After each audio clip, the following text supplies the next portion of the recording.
Cinema డైలాగుల్ని పోస్టర్లుగా పెట్టినందుకు ఇద్దరిని రిమాండ్కు పంపారు. అడుగుతా ఉన్నా, నీకు అంత కష్టంగా ఉంటే సెన్సార్ బోర్డులో దానికి ఎందుకు పర్మిషన్ ఇవ్వాలా? ఇంత చిన్న లాజిక్ ఎలా మిస్ అయ్యారు మీరు? ఇంకా బాలకృష్ణ సినిమాలు, పవన్ కళ్యాణ్ సినిమాలు చూస్తే ఇంకా పెద్ద పెద్ద డైలాగులు కనిపిస్తాయి, ఇంకా దారుణమైన డైలాగులు. సెన్సార్ బోర్డు ఎందుకు పర్మిషన్? సెన్సార్ బోర్డు ఉండేది ఎందుకు? ఇంత చిన్న లాజిక్ ఎలా మిస్ అయ్యారు మీరు? ఆ సినిమా డైలాగులు సినిమా వచ్చిన తర్వాత, రిలీజ్ అయిన తర్వాత ఆ సినిమా డైలాగులు, ఆ సినిమాలో మంచి పాటలు ఉంటే ఆ మంచి పాటలు అవన్నీ న్యాచురల్ గా ప్రసిద్ధి చెందుతాయి. ఇంత చిన్న లాజిక్ ఎలా మిస్ అయ్యారు మీరు? ఆ సినిమాలో ఏదైనా మంచి డైలాగులు ఏదైనా వీళ్ళకి నచ్చితే ఆ నచ్చిన డైలాగులు వీళ్ళు పోస్టర్లుగా పెట్టినా తప్పే, వీళ్ళు మాట్లాడినా తప్పే, వాళ్ళు చేసిన యాక్షన్లు వీళ్ళు చేసినా తప్పే, వాళ్ళు ఇలా అన్నా తప్పే, వాళ్ళు ఇలా అన్నా తప్పే. ఎందుకు సినిమాలు ఎందుకు తీస్తున్నారు స్వామి? మీరు ఆపేసేయండి, మూసేయండి.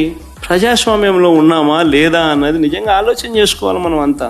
ఇలాగొచ్చే నష్టపోయింది. అదే సినిమా డైలాగులు రాసుకున్నాడు, పాట పాడితే పాడినాడు, డైలాగులు కొడితే కొట్టినాడు. ఇలాగొచ్చే నష్టమైంది అంటాను నేను. గుమ్మడికాయలు దొంగంటే భుజాలు తడుముకున్నట్టుగా ప్రతిదీ కూడా వాళ్ళు ఏమన్నా కానీ నిన్నే అన్నట్టుగా నువ్వెందుకు బాధపడతా ఉండవు?